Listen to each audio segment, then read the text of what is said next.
Баршаңызға қайырлы күн. Күндеріңіз табысты болсын. Осындай пловтың жасалу жолын видеода көрсететін боламын. Видеоның соңына дейін қарап, каналға жазылуды ұмытпаңыздар. Көптеген рецепттер әлі тағы шығатын болады. Бізге ол үшін 3 дана сәбіз, ноқат суға бір қайнатып алдым, және ет, өзіңіз қалағаныңызша 1 картоп, 1 пияз, томат, зира, сұйық май, тұз қажет болады. Сұйық майымызды қазанға салып, етімізді салып, қуырып аламыз. Екі бетін қызартып, жақсылап қуырып алуымыз қажет. Етіміз қуырыламын дегенше біз көкөністерімізді салатын турап дайындап алуымыз қажет.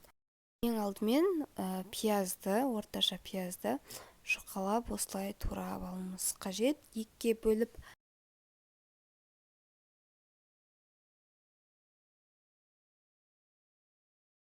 турап бір ыдысқа қайтадан салып қоямыз. Арасында етті екінші бетін аударып, жақсылап қуырылу үшін араластырып қозғап тұрамыз. Одан кейін сәбізімізді видеодағыдай турап аламыз, ұзынша етіп, немесе өздеріңіз қалағандай турай беруге болады. Мен өзім осылай турап қосамын. Егер видео ұнаса, каналға жазылып, лайк басуды ұмытпаңыз. Алдағы уақытта тағы да керемет рецепттер болады. Сәбізді турап, қайтадан сол ыдысына салып, оны алып қоямыз. Және етімізді араластырып, екі бетін қызартып қуырып аламыз. Қуырып болған соң, үстіне пиязды саламыз. Пиязымызды салып, ол қызарып, қуырылғанша араластырамыз, және картопты да осы уақытта салуымыз қажет. Пияз жақсылап қызарып қуырылғанда, үстіне томатымызды салып, оны да маймен араластырып қуырып алғанымыз дұрыс болады. Және де оның үстіне сәбізді салып, тағы қуырып аламыз. Сәбіз салғаннан кейін аса көп қатты қуырудың қажет жоқ. Сәбізді қайнату барысында езіліп кетуі мүмкін, тек бір рет араластырып алсақ болды. Содан кейін қайнаған суымызды құямыз. Қайнамаған су болса, етіміз қатты болып қалуы мүмкін.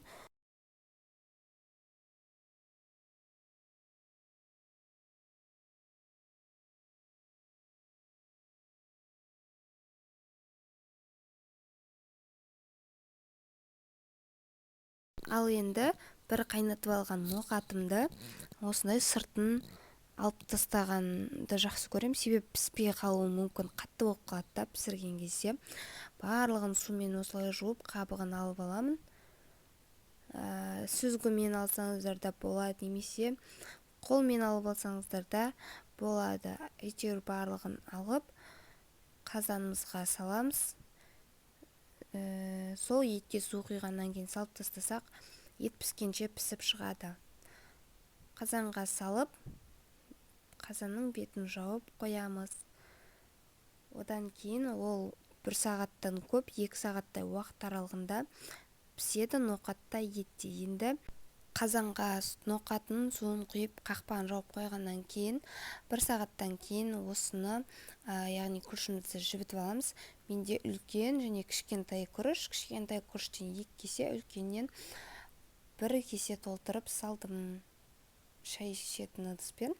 Сосын жуып аламын, 3-4 рет осылай сумен жуып, сосын жылылау суға жібітіп бетін жауып қоямын.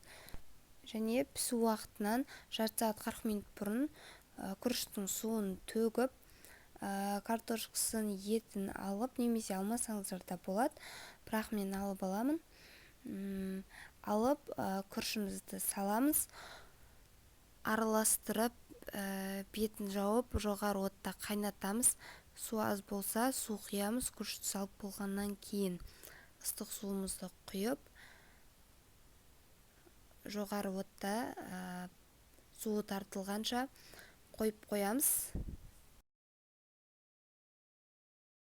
Осы уақытта мен зира қосып жіберемін. Көп емес, жарты ас қасық салсаңыздар болады. араластырып, су тартылғанша бетін жауып қоямыз.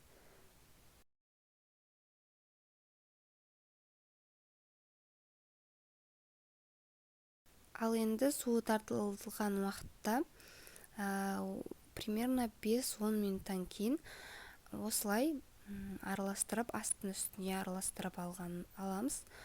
Және де тада бетін жауып төменгі отқа қоямыз.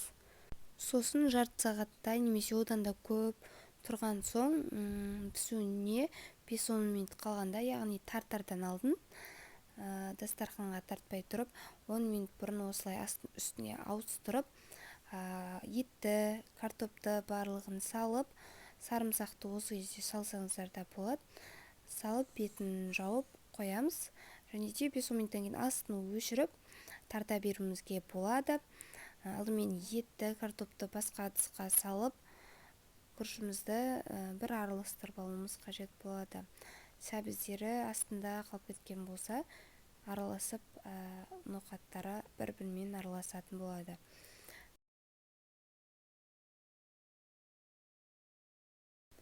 Әдемілеп осылай салып легенге жайғастырамыз. Ыдысымызға және де үстіне етімізді қоямыз. Картопты турап саламыз. Қайнатылған жұмыртқа қоссаңыздар да болады. Және осылай пиязды домалақ етіп турап сәндеуге де болады. Мен солай жасадым және көк пиязбен кішкене салып әрледім. Ол міндетті емес. Жасап жатсаңыздар аз болсын. Каналға жазылып, лайк басуды ұмытпаңыз. Жасап көріңіз дегім келеді. Өте дәмді, күшті палау болып шығады.